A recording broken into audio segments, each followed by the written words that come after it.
Welcome to the Week 3 edition of the NFL Prop Zone. I am your host, Dan Karpuc from BetQL, and hey, we are off to a solid start. Through 2 weeks, I've gone 42 and 18. That's 70% for plus 21.6 units on all of the player props we've discussed on this show. So pretty solid. If you've listened in and tuned in so far, then hopefully you've hit some nice bets here. So what is NFL Prop Zone? If this is your first time listening in, I basically go through my favorite NFL player prop plays. I'd say that 2 times fast. Player prop plays.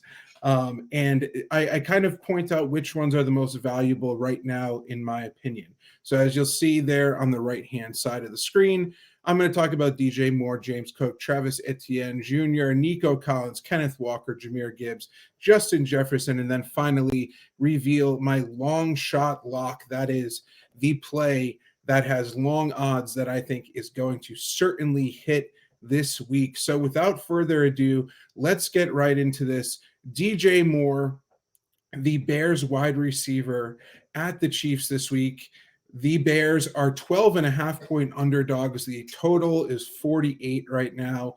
I love him over 40.5 receiving yards. I got this at minus 115 at BetMGM. Following a week 1 dud in which he just caught 2 of 2 targets for 25 yards against the Packers. Moore rebounded. He had a really solid game in his last outing, in which he caught 6 of 7 passes for 107 yards. Not only that, he has a really firm grasp on the wide receiver 1 role in this Chicago offense, which isn't much of a surprise. He played 92% and then 91% of the offensive snaps in his first 2 contests. His 116 snaps are clearly ahead of Chase Claypool, 100, and Darnell Mooney, 77. And since the Bears are such a huge underdog in this spot, I expect him to be very, very active once again in the passing game. Now, we know a lot has gone down within Chicago's organization this week, which creates the possibility for a wide range of outcomes. You know, in this spot, sometimes teams can lay down and kind of just wave the white flag, or they can really rebound and show what they're made of. We don't know what's going to happen here, but nonetheless, I think this is a huge misprice, especially assuming that this is going to be a very pass-heavy game script for the Bears here. They're most likely going to be playing catch-up or have to keep pace with Patrick Mahomes and company. So they're going to have to pass the football this week. So I like DJ Moore over 40.5 receiving yards for sure here. Moving on, James Cook, who I had last week, he easily went over his rushing and receiving yards last week. I expect him to do it again this week. I like him over 74.5 rushing plus receiving yards at the Commanders. I got this at minus 115 at BetMGM. The Bills are 6.5-point road favorites here. The over-under is at 43. And if there was any doubt about who the RB1 is in Buffalo heading into the season, that doubt is now erased. Cook has played 59% of the snaps in week 1 and week 2, and he's outsnapped his backups, Latavius Murray and Damian Harris, 87-57. Unfortunately, both Murray and Harris stole touchdowns from Cook last week, and of course I had a Cook touchdown prop in there, which we would have won, but he will be tasked with the lion's share of touches once again out of the backfield in this one, making him a very valuable target week after week. In week 2 against the Raiders as a favorite, just like the Bills are this week at the Commanders, he took 17 carries for 123 yards and also added 4 catches for 36 yards in a 38-10 win. He doesn't need to even come close to matching what he did last week to easily win this rushing plus receiving yards bet. If he gets 20 plus touches again, which I assume that he will, he should cruise all over it. So I absolutely love this one as well. Once again here, moving on to another running back I love, it's Travis Etienne Jr. Anytime touchdown minus 105 at DraftKings. Now, he is going up against the Texans here. The Jags are a 9-point home favorite. The over-under is 44. Heading into this season, there was also some concern of whether Etienne would lose his true RB1 status with the addition of rookie Tank Bigsby. who had an awesome preseason here. However, through 2 weeks, it's very clear that Etienne is going nowhere. He has a stranglehold on the backfield work. In week 1, 80% of offensive snaps compared to 21% from Bigsby. In week 2, Etienne 72%, Bigsby 19%. Not only that, but in week 1, Etienne outtouched Bigsby 23-7, and in week 2, 14-0. Now, this is a very favorable game script against a Texans team that just gave up 126 rushing yards and 3 touchdowns to a depleted Colts rushing attack in week 2.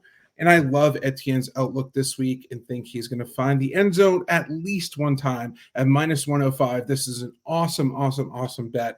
I love this one this week as well. Staying within this game, Nico Collins. Now, I never thought I'd be saying Nico Collins' name here multiple times earlier in the season, but he has been a beast so far. As I just mentioned, the Texans are 9-point underdogs here at the Jaguars, and I love Nico Collins to go over 53.5 receiving yards here this week. Now, CJ Stroud, the Texans rookie quarterback, clearly has a favorite target, and his name is Nico Collins.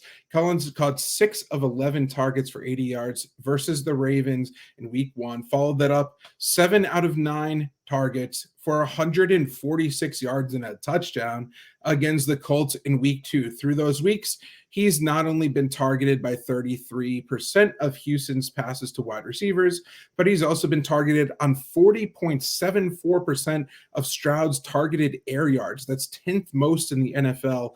So far, the Jags have allowed 166 yards per game to opposing wideouts, which is in the bottom half of the league. I expect him to keep producing until he proves us wrong. This 53.5 number is just simply too low. It should be in the low 60s, in my opinion. So I'm glad to go over this and to get this number once again this week. Moving on to Kenneth Walker. Another anytime touchdown pick here, minus 105 at DraftKings. The Seahawks are 6.5-point home favorites against the Panthers. The over-under is 42 points. The Panthers have allowed 4 touchdowns to opposing running backs through 2 weeks. That's tied for the most in the NFL, thus putting Walker in a fantastic spot at this price. Per NFL Next Gen Stats, Walker ranks 7th among NFL rushers in efficiency and is coming off a 2-touchdown performance of his own at the Lions in week 2. He touched the ball 16 times and then 18 times, which is trending upwards, albeit just by two touches, but it's still trending upwards. I love his upside as the lead back on a team that's clearly favored in this spot. I am not high on the Panthers whatsoever. I think the Seahawks are going to control the game. They're going to want to control the ball as long as possible. And I think that they're going to be playing from ahead, which should help Mr. Walker. And at this point, there's also no reason to assume that Walker is going to lose out on his RB1 snaps. He's been on the field for 76 of them compared to just 31 by Zach Charbonnet and 20 by DJ Dallas. I love Walker's upside in this spot, and anytime touchdown at minus 105 at DraftKings seems solid to me. Speaking of another guy who seems solid to me this week, it is Jahmyr Gibbs, an anytime touchdown, another anytime touchdown pick against the Falcons. The Lions are 3-point home favorites, over under at 46. Now, David Montgomery is out, which means this is going to be the Jahmyr Gibbs show in Detroit's backfield this week. Gibbs was on the field for 27% of snaps in week 1, 48% in week 2, and cumulatively took 14 carries for 42 yards, 9 catches on 11 targets for 57 additional yards there. He's going to be utilized as both a traditional runner and a receiver out of the backfield and potentially even in the slot here. He has the ability to find the end zone in a variety of ways. I think this is one of the most safe picks that you can make this week. I don't love minus 135, but it is the best price that you can get at the moment. Now, talking about Montgomery's absence here, Montgomery played 79% and then 45% of the snaps in weeks 1 and 2, respectively, taking 37 carries for 141 rushing yards with 21 and then 17 touches. So those touches are going to have to go somewhere. I'd be shocked if Gibbs doesn't have the ball in his hands 20 plus times in this matchup. And assuming that his workload is going to jump up, he should definitely find pay dirt here. I love Jahmyr Gibbs this week. Moving on to another guy that I love, Justin Jefferson. Now, how can you not love him? Over 100.5 receiving yards versus the Chargers, minus 114 at FanDuel. This is at 105, 106. I suspect it's even going to creep up a little bit more before kickoff here. So getting this at 100.5 is actually a little bit of a discount, which is a surprise. Opposing wide receivers have racked up 282 yards per game against this Chargers defense, which is the highest amount in the entire NFL, in obviously a very small sample size. However, it is notable.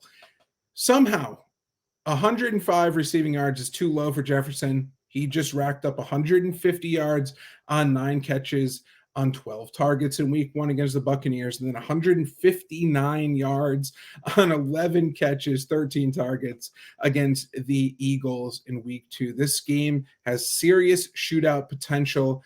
I don't think either team's going to get much out of their running game. Their running backs are depleted right now and kind of stink. So don't be shocked once again if Jefferson puts out absurd numbers.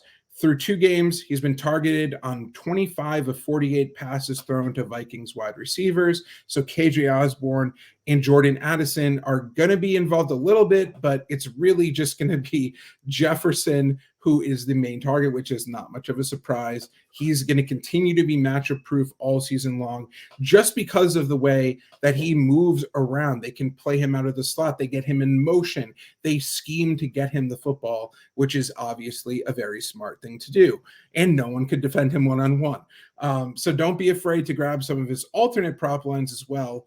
I don't mind laddering him up past the 150-yard mark for the 3rd straight game as well. So without further ado, let's get into the long shot lock of the week for week 3.